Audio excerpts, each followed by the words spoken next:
नमस्कार, आपका हमारे चैनल में स्वागत है। तो चलिए आज सुनते हैं कि बृहस्पतिवार का व्रत कैसे करना चाहिए और इसकी कथा भी। इस व्रत के करने वालों को चाहिए कि वह दिन में एक ही समय भोजन करें और भोजन में नमक ना खाएं। इस दिन पीले चने की दाल का भोजन खाएं, पीले वस्त्र पहनें, पीले चंदन से पूजन करें जिसमें पीले फूलों का ही प्रयोग करें। पूजन के बाद प्रेम और भक्ति के साथ बृहस्पति देव की कथा करें तथा सुनें।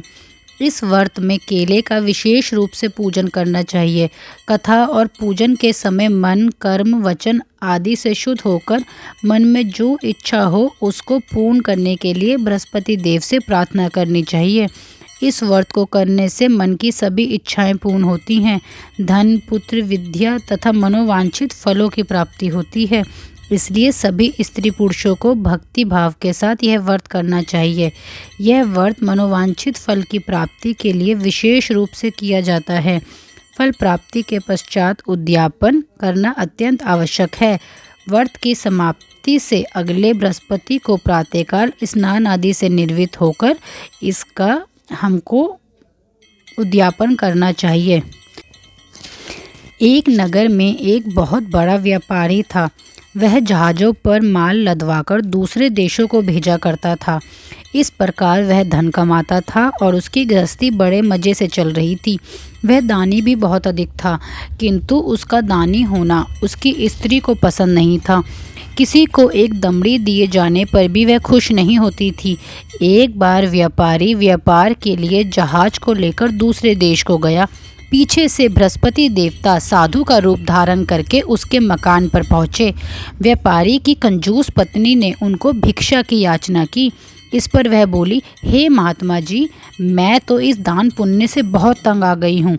ऐसा करके मेरा पति सारा धन बर्बाद कर रहा है।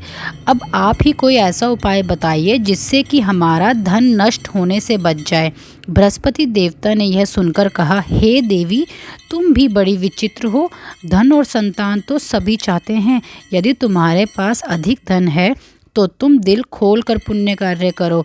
अपने धन से तुम भूखों को खाना खिलाओ, प्यासों को पानी पिलाओ और यात्रियों के लिए धर्मशालाएं बनवाओ। इसके अतिरिक्त कितनी ही निर्धन कन्याएं धन के अभाव में कुंवारी बैठी हैं, तुम उनका विवाह संपन्न कराओ। और भी कई पुण्य कार्य ऐसे हैं जिनको करने से तुम्हारा परलोक सुधर जाएगा। बृहस्पति देवता की बातों का इस कंजूस स्त्री पर कोई प्रभाव नहीं पड़ा। उसने नाराज होकर कहा, हे महात्मा जी, मैं इस संबंध में आपकी बात नहीं सुनना चाहती। मुझे ऐसे धन की बिल्कुल आवश्यकता नहीं है जो मुझे दूसरों में बांटना पड़े।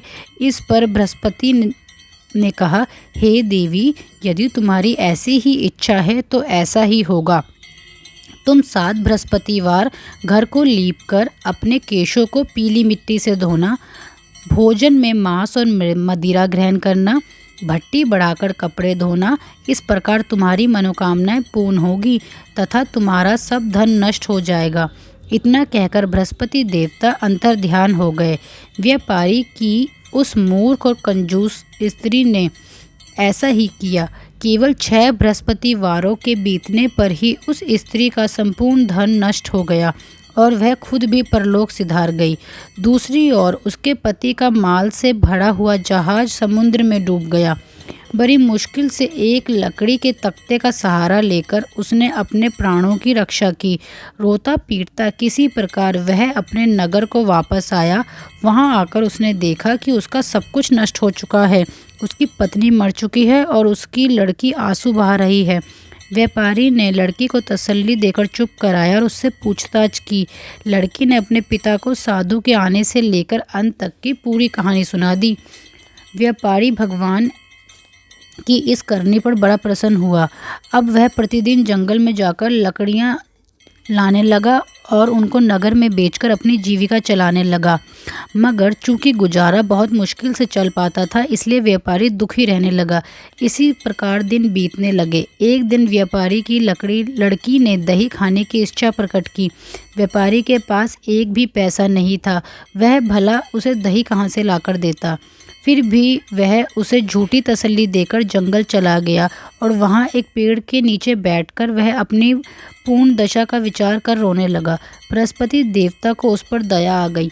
वह साधु का रूप धारण कर उनके पास आए और कहने लगे, हे लकड़हारे, तू इस जंगल में बैठा क्यों रो रहा है? व्यापारी ने कहा, हे महाराज, आप सब कुछ जानने वाले हैं। यह कहकर उसने अपनी आप बीती सुना दी। तब साधु के रूप में बृहस्पति देवता ने कहा, हे लकड़हारे, तुम्हारी पत्नी ने बृहस्पतिवार के दिन भगवान का अपमान किया था, इसलिए तुम्हारा यह हाल हुआ है। मगर अब तुम किसी प्रकार की चिंता मत करो, भगवान तुम्हें पहले से भी अधिक धनवान करेंगे। तुम बृहस्पतिवार के दिन बृहस्पति देवता की कथा किया करो। 2 पैसे के चने और मुनक्का मंगाकर जल के लोटे में शक्कर डालकर वह प्रसाद परिवार के सभी सदस्यों को तथा सुनने वालों में बांट दिया करो। ऐसा करने से भगवान तुम्हारी कामना पूरी करेंगे। यह सुनकर व्यापारी और अधिक चिंतित हो उठा। बोला, महाराज, मुझे लकड़ियों से इतना लाभ नहीं होता कि 2 पैसों का दही लाकर अपनी लड़की को खिला सकूं। उसे मैं झूठी तसल्ली देकर आया हूँ। इस समय मेरी चिंता का यही कारण है। तब साधु रूपी बृहस्पति देवता ने उसे चिंता से मुक्त करते हुए कहा कि बृहस्पतिवार के दिन तुम नगर में लकड़ियाँ बेचने के लिए जाना तो तुमको 4 पैसे अधिक मिलेंगे। उसमें से 2 पैसों का दही लाकर तुम अपनी लड़की को खिलाना और 2 पैसों का चना मुनक्का लेकर बृहस्पति देवता की कथा करना। इस प्रकार तुम्हारे सभी मनोरथ सिद्ध हो जाएंगे। यह कहकर बृहस्पति देवता अंतर्ध्यान हो गए। बस फिर क्या था, बृहस्पतिवार के दिन व्यापारी ने जंगल में लकड़ियाँ इकट्ठी की और उन लकड़ियों को बेचने के लिए नगर में आया। इस दिन उसे 4 पैसे अधिक मिले। 4 पैसे अधिक मिले। व्यापारी ने उन पैसों में से 2 पैसों की दही लाकर अपनी लड़की को खिला दी। 2 पैसों के चने मुनक्के से उसने कथा कराई और सब में प्रसाद बांटा। उस दिन से व्यापारी की कठिनाइयाँ दूर होने लगीं, मगर अगले बृहस्पतिवार को वह बृहस्पति देवता की कथा करवाना भूल गया। बस अगले दिन शुक्रवार को उस नगर के राजा ने आज्ञा निकलवाई कि एक बहुत बड़े यज्ञ का आयोजन हो रहा है, अतः कोई भी व्यक्ति अपने घर में अग्नि ना जलाए, सारी प्रजा राजा के यहाँ आकर भोजन ग्रहण करे। इस आज्ञा का जो कोई उल्लंघन करेगा उसे सूली पर चढ़ा दिया जाएगा। राजा की आज्ञा के अनुसार अगले दिन सब लोग राजा के यहाँ भोजन करने के लिए पहुँचे, मगर व्यापारी और उसकी लड़की तनिक देर से पहुँच पाए। राजा ने उन दोनों को प्रेम पूर्वक भोजन कराया। फिर जब वे दोनों भोजन करके वापस आ गए तो महारानी की दृष्टि उस खूंटी पर पड़ी जिस पर उसका 9 हार टंगा हुआ था। उस खूंटी पर से हार गायब था। उसे विश्वास हो गया कि उसका हार लकड़हारा और उसकी लड़की ही ले गए हैं। राजा ने तत्काल सिपाहियों को बुलाकर बाप और बेटी को कैद में डलवा दिया। कैद होकर दोनों पिता पुत्री रोने लगे। वहाँ उन्होंने बृहस्पति देवता का स्मरण किया। तुरंत देवता वहीं पर प्रकट हो गए और कहने लगे, हे भक्त, तुम दूसरी बार बृहस्पति देवता की कथा कराना भूल गए थे, इसलिए तुम्हारा यह हाल हुआ है। फिर भी तुम किसी प्रकार की चिंता मत करो। बृहस्पतिवार के दिन कैद खाने के दरवाजे पर तुम्हें 2 पैसे पड़े हुए दिखाई देंगे। तुम वे पैसे उठाकर चने और मुनक्का मंगा लेना और फिर विधि पूर्वक बृहस्पति देवता की पूजा कथा करना। तुम्हारे सब दुख दूर हो जाएंगे। इतना कहकर बृहस्पति देवता लोप हो गए। फिर बृहस्पतिवार के दिन व्यापारी को कैद खाने के दरवाजे पर 2 पैसे पड़े हुए दिखाई दिए।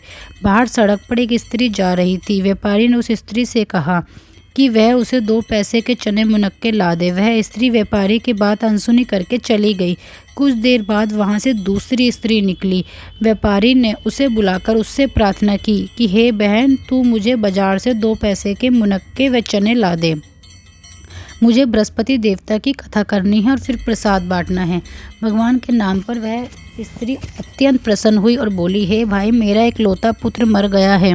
मैं उसके लिए कफन लेने जा रही थी, मगर अब पहले तुम्हारा काम करूंगी, बाद में बेटे के लिए कफन लाऊंगी। उसने व्यापारी को चने और मुनक्के ला दिए और जब व्यापारी ने कथा समाप्त की तो वह स्त्री वहीं बैठी रही। कथा समाप्त होने के पश्चात उसने जाकर कफन लिया, अपने बेटे के लिए रवाना हो गई। वहां पहुंचकर उस स्त्री ने देखा कि लोग उसके पुत्र को लेकर शमशान घाट जा रहे हैं। तब उसने कहा, हे भाइयों, मुझे अपने लड़के का मुंह तो देख लेने दो। लोगों ने अर्थी को जमीन पर रख दिया। स्त्री ने पुत्र को अपने गले से लगा लिया। पहले वाली स्त्री जिसने भगवान का निरादर किया था, वह अपने पुत्र के विवाह के लिए कपड़े लेकर लौटी तो उसका लड़का घोड़ी पर से गिर पड़ा और बुरी तरह से घायल हो गया। तब वह स्त्री बृहस्पति देवता का स्मरण करते हुए जोर जोर से रोकर कहने लगी, हे देव, मेरा अपराध क्षमा करो। उसकी पुकार सुनकर बृहस्पति देवता साधु का रूप धारण करके वहां आए और उस स्त्री से कहने लगे, हे देवी, अधिक विलाप करने से कोई लाभ नहीं है। तुमने बृहस्पति देवता का निरादर किया है, जिसके कारण तुम्हें यह दुख भोगना पड़ा। तुम अभी कैद खाने जाकर उस भक्त से क्षमा याचना करो और उससे बृहस्पति देवता की कहानी सुनो। इस तरह तुम्हारी दुखों का अंत हो जाएगा। इतना कहकर बृहस्पति देवता अंतर्ध्यान हो गए। वह स्त्री तुरंत कैद खाने पहुंची और मुख्य द्वार पर जाकर व्यापारी से मिलकर कहने लगी, हे भक्तराज, मैंने तुम्हारा कहा नहीं माना, तुम्हें चना मुनक्का लाकर नहीं दिए। इस कारण बृहस्पति देवता मुझसे रुष्ट हो गए हैं। मेरा इकलौता बेटा घोड़ी से गिरकर घायल हो गया है। व्यापारी ने उस स्त्री को धीरज बंधाते हुए कहा, हे माता, तू चिंता मत कर। अगले बृहस्पतिवार को यहाँ आकर तुम देवता की कथा सुनना। तुम्हारा बेटा उसी दिन ठीक हो जाएगा। व्यापारी की बात मानकर वह स्त्री ने ऐसा ही किया। फिर बृहस्पतिवार के दिन वह चना मुनक्का व लोटा भर पवित्र जल लेकर कैद खाने के दरवाजे पर आ गई। व्यापारी ने कथा सुनाई और उस स्त्री ने श्रद्धापूर्वक उस कथा को सुना। जब कथा समाप्त हो गई तो अमृत और प्रसाद लेकर वह अपने घर आई।